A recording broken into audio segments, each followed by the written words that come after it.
When was the last time you thought about bees? Maybe when one buzzed too close at a picnic, or when you drizzled honey into your tea.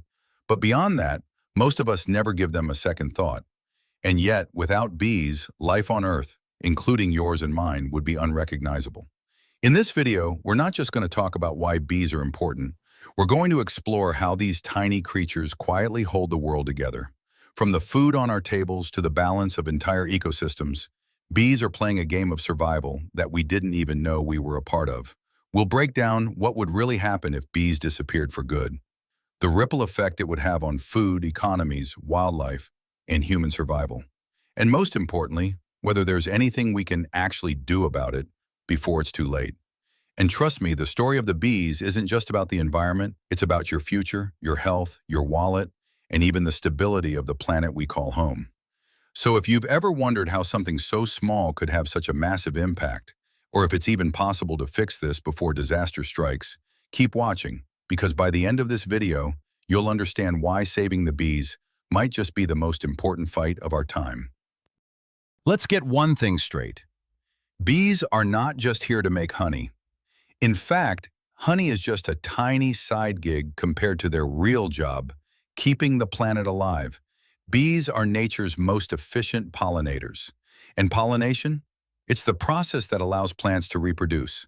When bees buzz from flower to flower, they're transferring pollen. And that simple act is responsible for fertilizing about 75% of all flowering plants on Earth. But it gets even bigger. Nearly 1/3 of all the food we eat exists because of pollination. Most of it thanks to bees.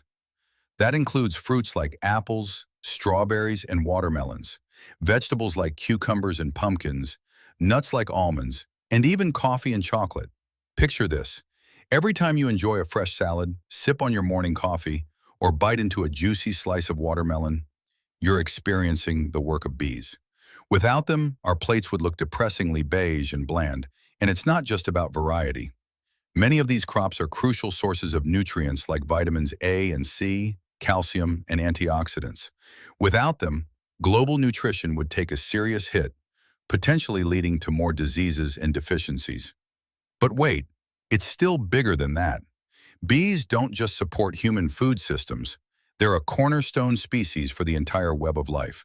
Wild plants, flowers, and trees rely on them. Animals that eat those plants, from insects to birds to mammals, all depend on the pollination bees provide. Even our economies lean on these little workers. The global economic value of bees' pollination services is estimated at hundreds of billions of dollars every year. Farms, markets, and industries built around fruits, nuts, coffee, and more, all riding on the tiny wings of bees. So when we talk about bees going extinct, it's not just about losing honey or flowers. It's about pulling the thread that holds together food security, ecosystems, biodiversity, and economic stability. If bees are so essential, why are they disappearing? What's pushing them to the brink of extinction? Let's start with pesticides. These chemicals are designed to protect crops from pests, but they don't just kill pests. They also harm bees by messing with their nervous systems. Bees exposed to these pesticides get disoriented, struggle to find their way back to the hive, and in many cases, they just die out in the wild. Then there's habitat loss. As cities expand, farmland spreads, and wild spaces get bulldozed for roads and developments, bees lose the diverse flowers they rely on for food. They're left with barren landscapes or monoculture crops that bloom for just a few weeks a year, not enough to sustain them. Climate change is another ticking time bomb. Rising temperatures are messing with the timing of when flowers bloom. So even if bees survive the winter, they might wake up to find the flowers they depend on haven't bloomed yet. It's like showing up to an empty grocery store when you're starving. And let's not forget parasites and diseases.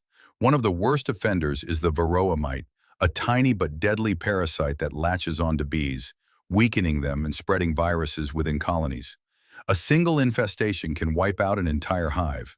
Now imagine all of these threats, pesticides, habitat loss, climate chaos, parasites, happening at the same time. It's no wonder bee populations are collapsing in some parts of the world. This isn't just a small problem in a few regions. It's a global crisis. Scientists call it colony collapse disorder, where adult bees abandon the hive, leaving behind the queen, the young, and a few nurse bees. And no one knows exactly why it happens. But it's clear that all these stressors combined are pushing bees past their breaking point. Okay, so let's imagine the worst case scenario. All the bees, gone, extinct. At first, you might not notice much. The world would keep spinning, and supermarkets would still stock food. But give it a few seasons, and things start to change. Without bees pollinating crops, many of the foods we love, and frankly depend on, would start to disappear. No more apples, cherries, blueberries, or strawberries. Almonds, gone. Avocados, cucumbers, pumpkins, also gone. Even crops like onions, broccoli, and peppers would become rare. And here's a shocking twist. Even meat and dairy would suffer. Why? Because livestock like cows and sheep rely on plants such as alfalfa and clover, which are also pollinated by bees. So without bees, the entire food chain, plant-based and animal-based, takes a hit. Now imagine what happens when entire food categories vanish or become scarce. Prices would skyrocket. A simple fruit salad? A luxury only the wealthiest could afford. For the rest of us, diets would become monotonous, starchy, and less nutritious, mostly limited to wind-pollinated crops like wheat, corn, and rice. But it's not just about us. In nature, thousands of wild plant species rely on bee pollination. Without bees, these plants would fail to reproduce. Forests and meadows would thin out. The animals that feed on these plants, birds, insects, mammals, would struggle to survive. And then the predators that rely on them would start disappearing too. What you end up with is an ecological collapse, a planet less vibrant, less colorful, less alive. Pollinators like butterflies, birds, and bats might pick up some of the slack, but they can't replicate the sheer scale of what bees do.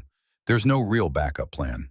Some scientists have floated ideas like human hand pollination or robotic bees, but let's be honest, scaling that to billions of plants across millions of acres. That's science fiction, not a real solution. In the end, the extinction of bees isn't just about losing honey or pretty flowers. It's about shaking the very foundation of ecosystems and human civilization itself. And the most chilling part? This isn't centuries away. If current trends continue, some regions could face this grim reality within just a few decades. A world without bees is a world none of us should want to see. So here's the big question. If bees went extinct, could humans survive without them? Technically, yes. But the real question is, what kind of life would that be? Let's start with the obvious. We'd have to say goodbye to most of our favorite fruits, vegetables, nuts, and seeds. What remains? A bland, carbohydrate-heavy diet based on staple grains like wheat, corn, and rice. Sure, those are filling, but without the variety of nutrients from bee-pollinated crops, global nutrition would take a massive hit. Malnutrition would rise, diseases linked to poor diets would spread, and life expectancy could even drop in some parts of the world. But okay, what if we try to replace bees? Scientists and farmers have experimented with hand pollination, especially in parts of China where bee populations have collapsed. Workers use brushes to manually pollinate flowers. But here's the catch. It's slow, expensive, and completely impractical on a global scale. Imagine needing millions of people to do the work that bees do for free. Then there's the idea of robotic bees, tiny drones designed to mimic bee pollination. Sounds cool, right? But creating billions of these robots, deploying them globally, maintaining them, and ensuring they don't fail mid-season, that's a technological and logistical nightmare. Not to mention, bees do more than just pollinate. They support entire ecosystems, something robots simply can't replicate. And what about other pollinators? Butterflies? Bats? Birds? Sure, they'd help, but no species is as efficient, as widespread, or as tireless as bees. Without them, the burden on these other pollinators would be overwhelming, and they're also under threat from the same dangers bees face. So, could we survive without bees? Technically, yes, but the world would be poorer, sicker, and hungrier. It's not just a matter of survival, it's about the quality of life, the health of our ecosystems, and the stability of our food systems. And that's why saving the bees isn't just a green issue, it's a human issue, an urgent one. By now, it's clear we can't afford to lose the bees, but the good news is it's not too late. There are real, tangible ways to help reverse their decline, and it starts with us. First, plant more flowers, especially native, pollinator-friendly plants. Even a small garden, balcony, or windowsill can become a sanctuary for bees. Diversity is key here. The more variety of flowers you plant, the more food sources you provide throughout the seasons. Second, cut back on pesticides, particularly those harsh chemicals like neonicotinoids that are lethal to bees. If you garden, choose organic methods or bee-safe alternatives. And if you buy produce, support farms that use sustainable bee-friendly practices.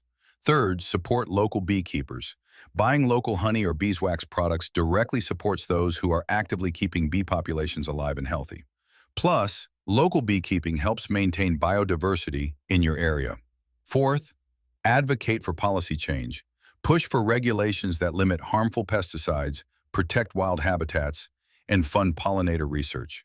Even signing petitions or supporting organizations that fight for bee conservation can make a difference when we speak up collectively. Fifth, educate others. Share what you've learned about bees with friends, family, and on social media. The more people understand their importance, the more momentum we have to create change. And finally, sometimes doing nothing is the best thing. Leave a patch of your garden wild. Let the clover and dandelions grow. These weeds are actually vital food sources for bees, especially in urban areas where flowers are scarce.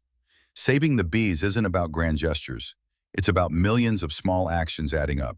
And the sooner we act, the better chance we have to not just save the bees, but protect the future of life on this planet. Check out our other videos and don't forget to subscribe.